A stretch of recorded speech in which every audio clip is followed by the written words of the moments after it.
don't think Rodney would say something like that. I did not marry a complete idiot. Can you hold on a second? Hello? Oh, hi, Mrs. Lockwood. He said what? Hold on a second. Yvette, hi. Turns out I did marry an idiot. I'll call you back. Mrs. Lockwood,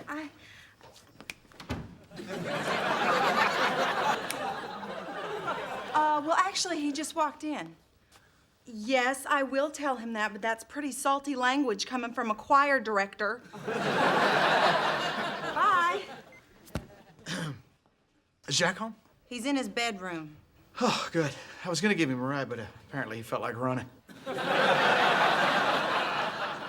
Well, can you blame him after his dad told a church full of his friends the intimate details of the night he was conceived? It doesn't matter. Jack already knew that. But his friends didn't know, and their parents, who I see at church every Sunday, didn't know. Trina, I panicked. I thought I could just read to them. Then they started asking questions. All right, so you told them that lying isn't always bad, that sins are sometimes really blessings, that Jesus beat girls with a stick? Off? I said beats them off.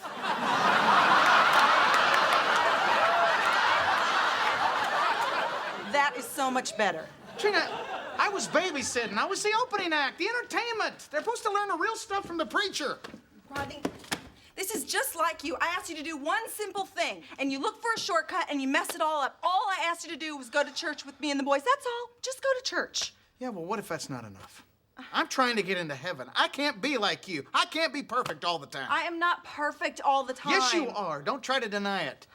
You're a great mom, you're smart, and everybody loves you, and you don't mind doing that thing I like? Probably going to hell for that. It's Reverend Holloman. Quick, take your top off so he thinks it's a bad time. Oh, evening, Reverend. Trina, what on earth did you say to those kids? Yeah, I'm sorry, Reverend. I never knew there was so much to know about the Bible. I never knew so many parents had my cell phone number. Look, I was just trying to help you out. Yeah, well, you didn't. You had no business talking to those kids. Those kids love me. Well, of course they did. You made everything a big joke.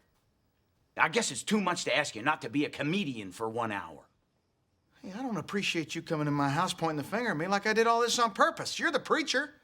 Maybe if you'd have skipped your precious football game, you could have taught him yourself.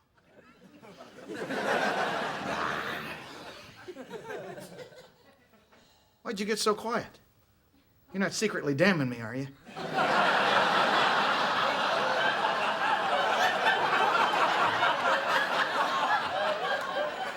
No, Rodney. You're right. You know where I messed up? I didn't turn off my TV and minister to you when you came over on Sunday. Oh, you were watching the game. Everybody needs a Sunday off. Not preachers. That's kind of our busy day. Well, can I get you something to drink? Don't suppose you'd have a beer? Beer? Well, we might. I'll have to check. I mean, I'm not much of a drinker myself. Domestic or import? Preacher, I gotta ask you something. About that sermon on Sunday? Mm-hmm. How did you know all that stuff about me? I wasn't talking about you. I was talking about myself. I had a pretty wild life back in my 20s.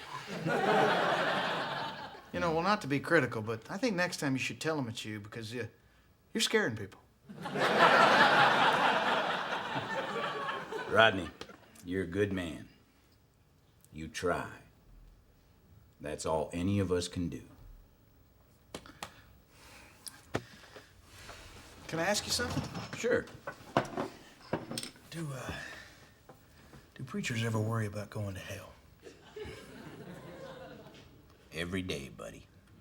Every damn day.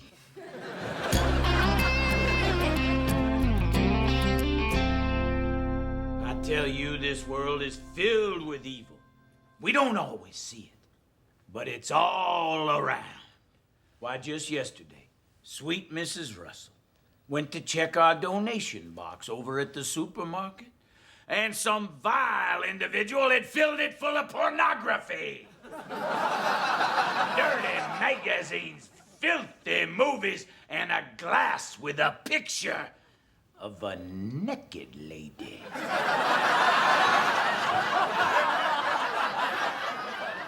If it wasn't for me, this guy wouldn't have nothing to talk about.